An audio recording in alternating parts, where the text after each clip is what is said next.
Depreciation expense को record करने के लिए डेप्रिसिएशन की फिर अकाउंटिंग एंट्री करते हैं, पता है सर सबको सर? तो डेप्रिसिएशन की अकाउंटिंग एंट्री पता है सबको? बताएंगे जरा।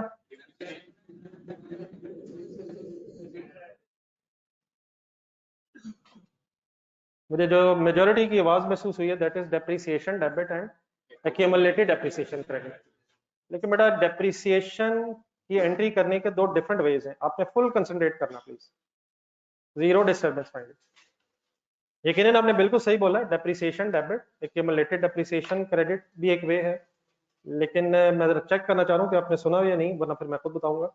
एक ऑल्टरनेट वे ये भी होता है कि डेप्रिसिएशन डेबिट और एसेट ही क्रेडिट कर दिया जाए।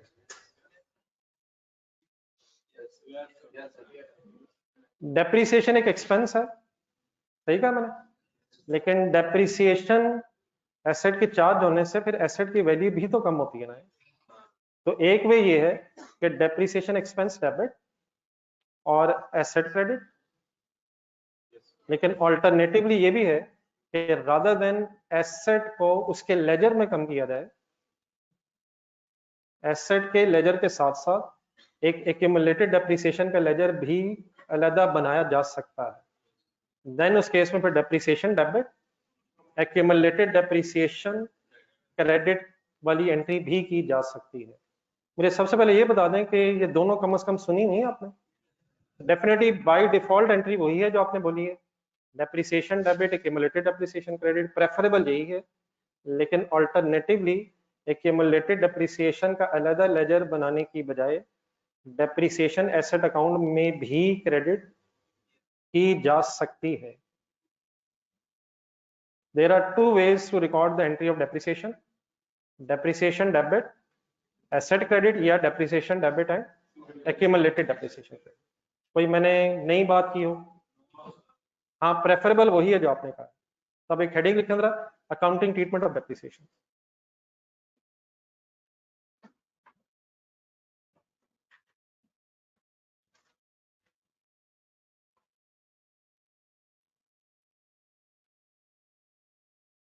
अकाउंटिंग ट्रीटमेंट ऑफ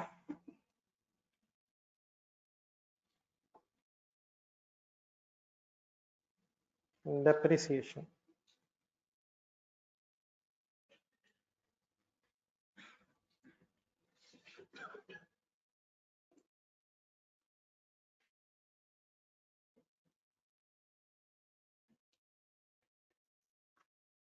हेडिंग अगर लिख लें तो एक मिनट रुकिएगा जरा, लिखिए हेडिंग। अब ये पेज के सेंटर में मैंने एक लाइन लगाई है और जो मैं करना चाह रहा हूँ, एक मिनट में बात पूरी कर लूंगा। दो सिचुएशंस बन जाती हैं डेप्रिसिएशन के अकाउंटिंग ट्रीटमेंट के एंगल से। If no separate ledger of accumulated depreciation,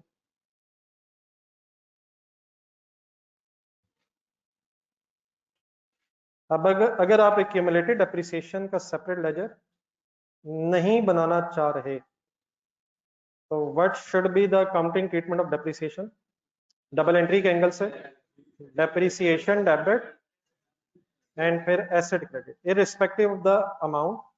जो भी अमाउंट है किसी भी मेथड से आई है, स्ट्रेट लाइन से आए, रिड्यूसिंग सम ऑफ डिडक्ट्स, मशीन और यूनिट्स मेथड, किसी मेथड से भी डेप्रिसिएशन आई है, वन वेज कि अगर आप separate ledger of accumulated depreciation नहीं बनाना चाह रहे तो आप एंट्री फिर करेंगे depreciation debit and and and and asset का कोई नाम मैं रख लेता हूँ, या चले मशीन इसलिए, या चले एसेट कर लेता हूँ, लेकिन डेफिनेटली कौन सा एसेट्स जो प्रॉपर्टी प्लांट इक्विपमेंट उन्हीं की बहस हो रही है। तो depreciation debit and asset credit, simple asset चला, sorry.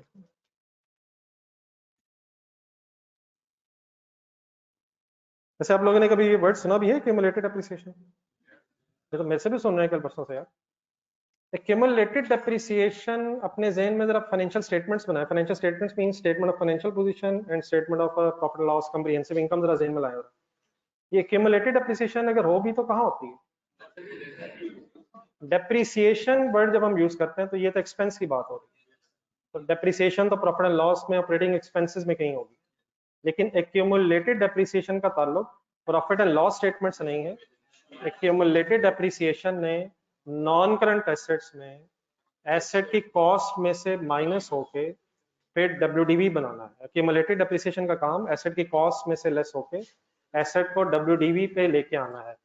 Statement of financial position में हमेशा एसेट WDV मींस या बुक वैल्यू, कौन सा वर्ड कॉमनली पढ़ा सुना हुआ आपने, ये WDV समझ आ जाता या बुक वैल्यू जो भी है। Finally statement of financial position में एसेट जितना रह गया मींस बुक वैल्यू पे या WDV पे स्टेटमेंट ऑफ फाइनेंशियल पोजीशन में अपीयर होगा। अगर एक्यूमुलेटेड डेप्रिसिएशन आपने अलग हेडिंग बनाई भी हुई है, लेजर बनाया भी हुआ है, तो उसने एसेट की कॉस्ट में से माइनस होके एसेट को WDV पे लेके आना है। एक्यूमुलेटेड डेप्रिसिएशन के बढ़ने से, एक्यूमुलेटेड डेप्रिसिएशन के बढ़ने से क्या इंपैक्ट होता है? एसेट कम होता है, एसेट की WDV कम होती है। डेप्रिसिएशन के बढ़ने से क्या होता है? एक्सपेंस बढ़ता है, और एक्सपेंस के बढ़ने से फिर प्रॉफिट कम होता है। तो जब डेप्रिसिएशन वर्ड बोला जाए तो आपका ज़हन प्रॉफिट लॉस में जाना चाहिए, और अगर एक्यूमुलेटेड डेप्रिसिएशन वर्ड आ जाए तो फिर डेप्रिसिएशन एक्सपेंस की बहस नहीं हो रही, फिर एसेट की रिडक्शन की बहस हो रही है, विच मींस के स्टेटमेंट ऑफ फाइनेंशियल पोजीशन में एसेट्स ध्यान में आने चाहिए। लेकिन ये एंट्री करते हुए मैंने ऊपर हेडिंग लेफ्ट साइड पे क्या बनाई है, if there is no separate ledger, it means फिर एक्यूमुलेटेड डेप्रिसिएशन का हम लेजर बनाना ही नहीं चाह रहे, तो एसेट में से डायरेक्टली फिर डेप्रिसिएशन लेस करके ही हम अपनी WDV बना लेंगे। लेकिन राइट साइड पे there is another possibility, if no separate ledger की जगह वर्ड्स हो जाएंगे if separate ledger of accumulated depreciation.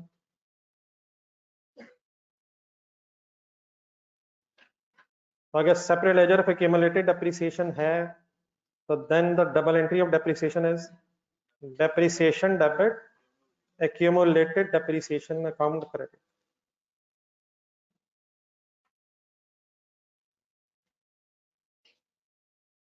ये प्लीज यहां तक मैंने कोई अगर ऐसी बात की जिसका आपका पहले से अंदाजा नहीं है तो पहले वो मुझे बता दीजिएगा। ये लिखना तो बट आप नहीं है, लेकिन एक मिनट जरा, कोई मैंने ऐसी बात की है जो कुछ आपको अजीब लगी है या पहले नहीं सुनी हुई, तो वो पहले बता दीजिएगा।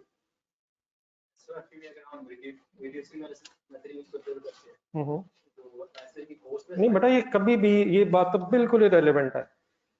ये भाई ने एक सवाल मेरे सामने उठाया है, मैंने कोशिश की थी अपनी बातों बातों में इसी का जवाब दे सकूं। अपने रजिस्टर में जरा अपने सामने कल जो एक वर्किंग की थी रिड्यूसिंग बैलेंस मेथड की, वो जरा सामने रखा। डेप्रिसिएशन की एंट्री क्या होनी है, कब होनी, कैसे होनी, इसका कोई ताल्लुक मेथड ऑफ डेप्रिसिएशन से हरगिज नहीं है। मैं कहना जो चाह रहा हूँ जरा अपने सामने टेबल रखें जरा, जो कल रिड्यूसिंग बैलेंस मेथड में एक टेबल बनाया था, ऑनलाइन स्टूडेंट्स आप भी जरा। यकीनन रिड्यूसिंग बैलेंस मेथड में डेप्रिसिएशन की वर्किंग कैसे होती है, बताइए कैसे होती है। फर्स्ट ईयर क्या होता है, रेट कॉस्ट से मल्टीप्लाई होता है। सेकंड ईयर से ऑनवर्ड्स क्या होता है, फर्स्ट ईयर की डेप्रिसिएशन की अमाउंट अपने सामने रखें, तकरीबन क्या है, या चले मैं भी जरा ढूंढ लेता हूँ। ये फिगर थी 33,130 की एक डेप्रिसिएशन की अमाउंट आई, इसकी डबल एंट्री क्या करें। बिल्कुल सही है, बाय डिफॉल्ट आप इसकी एंट्री करेंगे depreciation debit accumulated depreciation credit. लेकिन अगर आपसे एग्जामिनर कहे कि separate ledger of accumulated depreciation नहीं है, तो फिर इसी अमाउंट की एंट्री क्या हो जाएगी, depreciation debit asset credit. Second year में डेप्रिसिएशन डेबिट एक्यूमुलेटेड डेप्रिसिएशन भी क्रेडिट हो सकती है, एसेट भी, डिपेंडिंग अपॉन हम सेपरेट लेजर बना रहे हैं। डेप्रिसिएशन की कैलकुलेशन कैसे होनी है ये एक अलग बहस है, और डेप्रिसिएशन की डबल एंट्री क्या होनी है ये एक अलग बहस है। अगर फॉर एग्जांपल 33,130 की हमने एंट्री की है डेप्रिसिएशन डेबिट और एक्यूमुलेटेड डेप्रिसिएशन क्रेडिट, हो सकती है। तो जरा स्टेटमेंट ऑफ फाइनेंशियल पोजीशन जहन में लाया जरा, ये पहुंच जाते हैं जब मैं इस तरह की बातें करूँ तो पहुंच जाएंगे। नॉन करंट एसेट्स में जो फॉर एग्जांपल ये एसेट हमारा आ रहा होगा, उसके अगर ब्रैकेट बनाए हम तो 1 लाख कॉस्ट है माइनस 33,130 एक्यूमुलेटेड भी फर्स्ट ईयर में यही है, तो इज इक्वल टू कितनी WDV आ रही होगी, 667870 माइनस होकर फिगर आ जाएगी। सेकेंड ईयर में डेप्रिसिएशन की दोबारा एंट्री होनी चाहिए 22,154 की, डेप्रिसिएशन ईयर वाइज एक्सपेंस के तौर पे रिकॉर्ड होती है, तो 22,154 की डबल एंट्री होगी depreciation debit accumulated depreciation credit. अच्छा, ये एक अंडरस्टूड बात है कि it is a one time decision कि आपने एक्यूमुलेटेड डेप्रिसिएशन का लेजर अलग बनाना है या नहीं बनाना। अगर फॉर एग्जांपल आपने डिसीजन लिया है कि एक्यूमुलेटेड डेप्रिसिएशन का लेजर बनाना है, तो फिर हर साल एंट्री क्या होगी, डेप्रिसिएशन डेबिट और एक्यूमुलेटेड डेप्रिसिएशन क्रेडिट। ऐसा नहीं आई होप कि किसी साल एक्यूमुलेटेड डेप्रिसिएशन में और किसी साल एसेट में। हाँ, अगर आपने ये डिसीजन लिया है कि एक्यूमुलेटेड डेप्रिसिएशन का लेजर होगा ही नहीं, तो देन फिर हर साल एंट्री डेप्रिसिएशन डेबिट और एसेट क्रेडिट होती जाएगी। तो लेट्स अज्यूम हम एक्यूमुलेटेड डेप्रिसिएशन का सेपरेट लेजर बना रहे हैं, तो what should be the double entry of the second year as well, depreciation debit, accumulated depreciation account credit. अब अगर एक्यूमुलेटेड डेप्रिसिएशन का लेजर अलग बन रहा है, एक्यूमुलेटेड डेप्रिसिएशन का लेजर अलग बन रहा है, ये को विजुलाइज कर पा रहे हैं नहीं, तो अब एसेट की कॉस्ट 1 लाख की रहेगी। कॉस्ट हर साल कॉस्ट नहीं बदल रही, कॉस्ट बदल रही है या डब्ल्यूडीवी चेंज होगी, कॉस्ट 1 लाख की चलती जाएगी, लेकिन सेकंड ईयर तक एक्यूमुलेटेड डेप्रिसिएशन का भी टोटल 55284 हो गया होगा, सही कह रहा हूं। और सेकंड ईयर के एंड पे अगर आप स्टेटमेंट ऑफ फाइनेंशियल पोजीशन बना रहे होंगे, तो वहां फिर एसेट के सामने फिगर्स कैसे प्रेजेंट हो रही होंगी, 1 लाख कॉस्ट है और माइनस 55284 लेस करके डब्ल्यूडीवी आपकी बन रही होगी 44714। तो there is a difference between the calculation of depreciation and double entry of depreciation. Similarly अगर सम ऑफ डिजिट से फॉर एग्जांपल आपने वर्किंग की है, तो वो तो एक वर्किंग है, उससे डेप्रिसिएशन की जो अमाउंट पिक हुई, अब इसको रिकॉर्ड कैसे करना है, ये मेरी इस हेडिंग का इस वक्त मकसद था। तो हम डेप्रिसिएशन की एंट्री करते हुए एक्यूमुलेटेड डेप्रिसिएशन का सेपरेट लेजर भी बना सकते हैं, और सेपरेट लेजर समटाइम नहीं भी बनाया जाता। यकीनन प्रेफरेबल वे क्या है कि सेपरेट लेजर बनाया जाए, लेकिन समटाइम्स अगर एग्जामिनर कहे कि एसेट अकाउंट को डब्ल्यूडीवी वगैरह पे होना चाहिए, तो फिर सेपरेट लेजर पे एक्यूमुलेटेड डेप्रिसिएशन नहीं बन रहा, तो डेप्रिसिएशन डेबिट और एसेट क्रेडिट एंट्री भी हो सकती है। कुछ मेरी बात समझ आई है प्लीज। एक आखिरी चीज मुझे तो अभी भी लग रहा है कि बात मैं नहीं सही समझा सका, क्या ये लेफ्ट साइड वाली एंट्री तब होगी अगर हमने रिड्यूसिंग बैलेंस मेथड यूज किया, क्या राइट साइड वाली एंट्री तब होगी जब स्ट्रेट लाइन मेथड है? ये ऐसी कोई बहस नहीं है। किसी भी मेथड से डेप्रिसिएशन आपने अगर कैलकुलेट कर ली है, अब नेक्स्ट क्वेश्चन ये राइज होगा कि इस डेप्रिसिएशन को बुक्स में डबल एंट्री कौन सी करके रिकॉर्ड करना है। उसके लिए फिर क्या डिसाइड होना चाहिए कि क्या separate ledger of accumulated depreciation बनाना है या नहीं बनाना है। तो double entry will depend on कि separate ledger of accumulated depreciation है या नहीं है। आई होप कि मैंने बहुत कुछ बोला है, कुछ आपको समझ भी आया है। लेकिन वंस अगेन एक थोड़ा सवाल आपसे, क्या मैंने इस वक्त तक यहाँ तक खड़े होकर कोई नई बात की है? ये मेरे लिए जरा ज्यादा खतरनाक सिचुएशन है। पहले मुझे ये पता होना चाहिए कौन सी बातें आपको आइडिया है, क्योंकि ये बातें थोड़ी सी मैंने तेजी में कर दी हैं। जो बाकी मुझे ये तो आइडिया है कि आपको क्या नहीं पता, लेकिन जो पिछला मैं बोल रहा हूँ ये अगर कोई क्लियर नहीं है, मैं वैसे कोशिश अभी करता हूँ कि और क्लियर हो जाए, लेकिन अगर इन चीजों में कंफ्यूजन है तो पहले ये क्लियर कर लीजिएगा। आई एम अज्यूमिंग कि आपको एक्यूमुलेटेड डेप्रिसिएशन, सेपरेट लेजर और एसेट अकाउंट के अंदर ही डेप्रिसिएशन की बात समझ आ रही है। अगर आ रही है तो काइंडली कुछ नोट कर लें, ये जो अपने पास अपने लिखना पड़ेगा।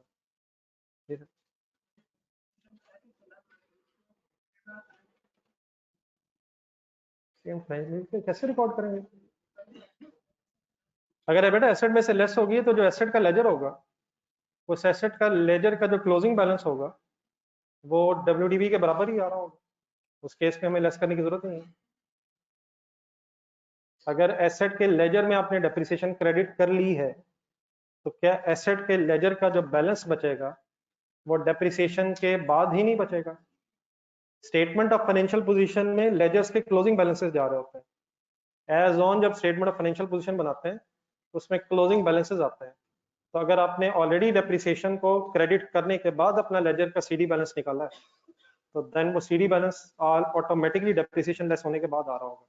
एक्यूमुलेटेड डेप्रिसिएशन आपको तब लेस करनी पड़ेगी जब आपने एक्यूमुलेटेड डेप्रिसिएशन का लेजर अलग बनाया होगा। मेरे ख्याल हम दो छोटे छोटे लेजर्स बना ही लें, मैं अभी बना के दिखाता हूं।